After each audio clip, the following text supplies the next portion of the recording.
One of the hardest times to do what's necessary is when we need it the most. Kevin Clayson's here again today to help us learn how to be grateful when we're depressed.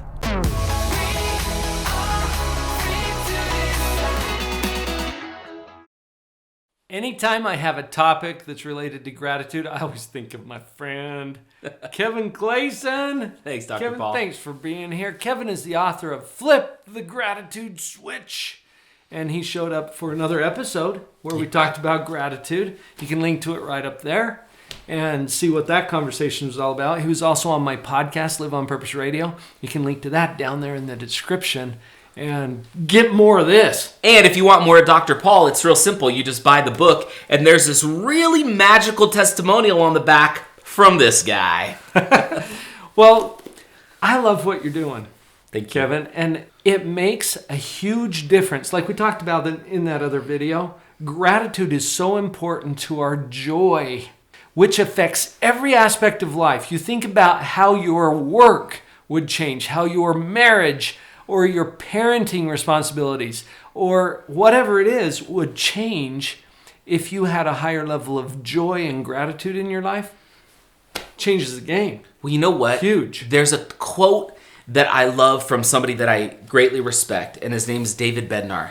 And he used this term one time, and he talked about where a lot of us live. It's where I lived for a lot of years and where a lot of people do. And it's here's the quote. He says, "Many of us live in what's called the poverty of endless discontentment." Ooh. And if you think about that, poverty indicates a tremendous lack, right? We're in this poverty. Scarcity. We feel like we don't have the ability, the resources, the strength to move forward or to move on. And it's a poverty of endless discontentment where nothing's good enough, no one's good enough, the job's never good enough, the money's never enough. We don't have the ability to create a new life, move where we want to move, or whatever the case may be. Man, I'm feeling suffocated right now. And the thing is, we all sort of labor with these thoughts that there may be lack or not enough. But here is what I've ultimately been able to discover, because I was in that place. You were there. I was completely there. I came to realize that the active power of gratitude, especially in the middle of life's frustrations, can free you from that bondage of endless discontentment. No longer do you live in the poverty of it. Instead, you experience this sort of new, joyful way of being. And gratitude, that simple word and the simple idea, does something remarkable to move us from a place of feeling like we don't have enough, feeling even depressed, into a space of understanding there is something to look forward to and to live for. Okay, so Kevin, I'm a psychologist. Yeah. For a couple of decades now, I've been working with clients who are experiencing depression. Sure. And I kind of know what you're going to say about this. Yeah. That's why I want to ask you. Depression is one of those conditions where we are robbed of our joy. Yeah. And there's a lot of factors that go into that. We're not going to dig into every one of those factors. Sure. But I have found that gratitude is a really crucial way to break out of that depressive prison where we get stuck. Yeah. And to create a life that we can love. But there's a dilemma. Because when we're in that depressed state of mind, we don't naturally think about gratitude. That's right. In fact, we're kind of focused on that thing that you were talking about earlier, that scarcity. There's never enough, and focusing on what we don't have or what we don't like. Right.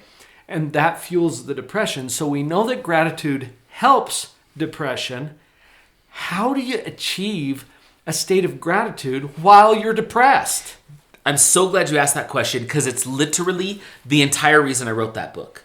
Yeah. Because I got to a point in my life where on paper, I had a job, I had a wife, I had kids, I was traveling for work. Literally, great. On paper, everything should be great. I couldn't experience the joy that I was looking for. And it all came to a head this one day. I drove to my office. I was sitting in my car looking down at the stairs that I had to walk down in order to go and sort of sludge through another day of work. Right. Feeling unfulfilled, underpaid, overworked, underappreciated, all the things we always feel. And I sat there in my car and I looked down and I just had the thought, I just don't want to. And I realized that thought was extending past me going to the office. I didn't want to have any of the things that I had in my life. And I kind of got to this point where I knew I had one of two choices to make. I was either going to escape from it all, whatever that looked like, whether it was drive to another state and forget it all or take a more drastic approach. I had to escape or change. That was it. Those were the only options I had. For me, it felt like this rock bottom. And at that moment, I had this word whispered to my brain. I believe it was from God because I believe in God. And the word that I didn't expect that came was the word gratitude. And initially, I remember going, what? How could I possibly have gratitude for this mess of a life that I've got? Right. I couldn't figure it out. And it took me going to a journal that I'd written in when I heard this wonderful speaker talk about gratitude. And I remembered that he talked about it. And I opened that journal. And what did he say in there? He said, keep a gratitude journal. But not just that. He said, pick a frustration and keep a gratitude journal about that for 21 days. And it was the first time in my life that I had actually had the thought that I could be thankful in the middle of frustration, in the middle of discontent, in the middle of feeling like I didn't have enough, that there was something, some kernel of something in there that I could be thankful for. And that thought led me on a journey. And the journey consisted of me reading books about gratitude and figuring out how to become more thankful. And let me tell you, I couldn't find the right book for me that told me how to be thankful when I was depressed, when I felt like I did, in the middle of it. Yeah.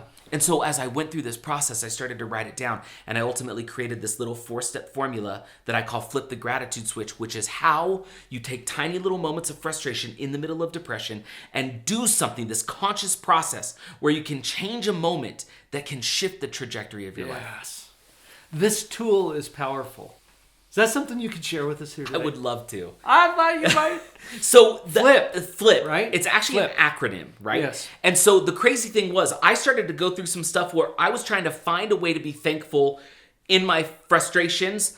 And then I just knew that I felt different. The reason I called it Flip the Gratitude Switch, we talk about this on the other video, is I felt like I was walking, kind of stumbling around my dark life. And when I would find gratitude for frustration, it was like I flipped this internal switch and everything became illuminated. It became easier to navigate. Shined a light on the whole thing. And so I actually, here, pick up the book real quick. I had these light switch covers made. We sell them now. But I had these light switch covers made and I put them up around me as this reminder, an actual light switch cover in your house. Switch cover in my house, as a reminder that with a simple act, I could shift my perspective. Now, here's what this flip formula does. If you've ever been to a 3D movie, you ever been to a 3D movie? Yeah. Have you ever taken your glasses off during the 3D movie? I have. Doesn't look right. No, it doesn't. In fact, if you were to watch an entire 3D movie with the glasses off, here's the crazy thing. You'd know the storyline.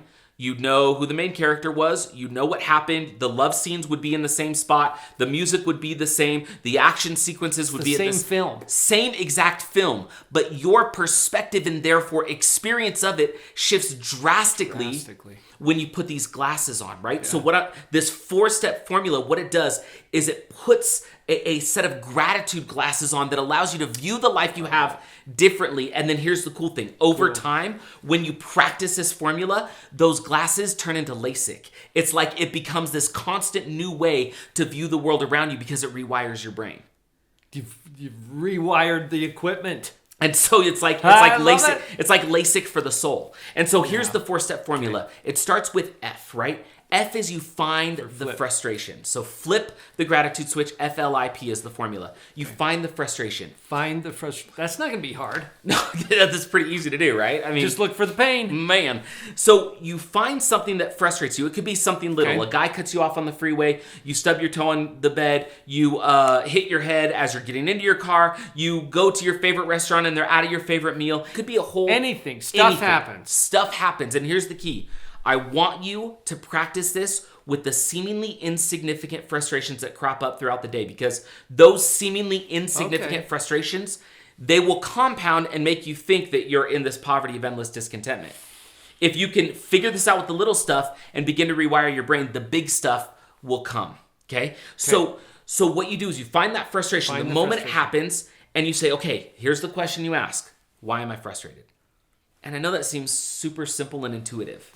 But you probably know, not a lot of us actually take time to ask ourselves questions. Well, that right? brings it to your awareness. Yeah. So now I can do something with it. Otherwise, like you were saying, we go on autopilot. Yeah. We're going to go with whatever we've been trained, taught, and educated to think already, whatever we've already practiced. Yep. And it may not be productive.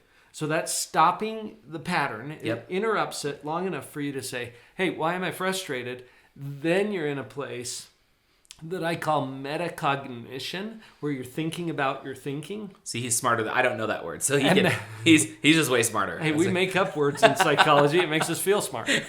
That's one of them. That's good. I like it. So thinking about your thinking creates a space. In that space is where choice exists. That space is where choice exists. I think Right. Viktor Frankl says something very similar Yes. to that. I mean, who knows better than a concentration camp survivor, right? Yeah. So you create that space, metacognition, and you actually ask yourself that question, why am I frustrated? And it creates this space that allows you to do something different. Right. From there, you immediately move to L. Okay. L is where you look for what's awesome. When you look for what's awesome, you make a mental list of everything that's awesome embedded in the frustration. So an example would be one time I was heading to the airport and I went to McDonald's and I got a Diet Coke. And as the person was handing me the Diet Coke, the lid fell off and it spilled all over my pants. And I was about to board a flight to New York, right? Oh. And so, not real comfortable, by the way, to that whole action. Right. And so it spills on me and immediately I'm like, oh my gosh, how did they hand me that cup? Couldn't they see it was warped? And I went, whoa, I'm frustrated. Why am I frustrated? I'm frustrated because I spilled Coke. Diet Coke on my pants, and then I went, what could possibly be awesome about it? And as I look down at my pants, I'm thinking, why am I bugged right now? I'm bugged because I'm headed to the airport. Why am I going to the airport? I'm going to the airport because somebody paid for me to board a plane to New York, where I always had wanted to go and speak to an audience. Which you love to do. Which I love to do. Mm-hmm. I was literally in a car that I could afford because of what I did for work. And part of what I did for work is had people pay me to fly places and speak and do what I love. And all of a sudden what it did is it shifted the moment of, oh my gosh, I have Coke on my pants. How am I going to deal with this through the flight? To, holy cow. Look at my awesome life. I'm literally doing what I wanted to do since I was a kid. Oh my goodness. When you look for what's awesome, embedded in the frustration, you feel a shift internally. And then you move to I.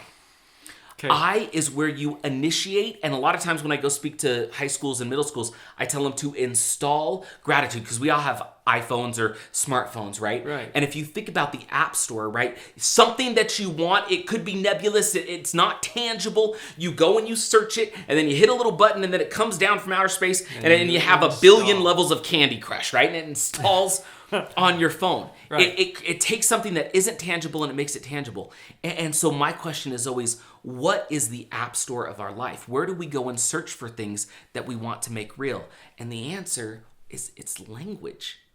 Words have energy, and words have this way to open up this portal and gate to power. And so you actually use language. And you do this. Okay, I'm frustrated. Why am I frustrated? Oh, I spilled Coke. I don't like that. Okay, what could be awesome?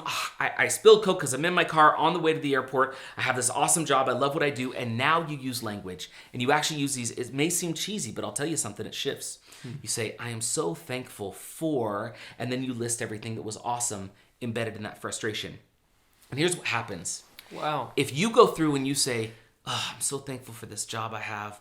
I'm so thankful that I have this car. I'm thankful I get to fly to New York. I'm thankful I get to talk to these people. When you use that language, all of a sudden, that joy and fulfillment that just a second ago was lacking starts to flood into your person. I do this with my kids all the time. When my kids are sort of bugged at each other, we make them, or bugged at something we did, we make them list stuff they're thankful for. And at first, it's always like, I'm thankful for my brother, right? Like they don't want to do it, but then we make them keep going. And what happens? I remember this one time, I was talking to my daughter. She was so bugged at her brother, and I had her walk through this, and she started like this. And every time she said she was thankful for something about him, her face started to shift. And by the end of the exercise, she was smiling, thinking about how funny he was and how cool it was to have this brother, and her entire disposition changed with the repetition of this language, making this non-tangible, which she wanted happiness and joy. She didn't have it right then.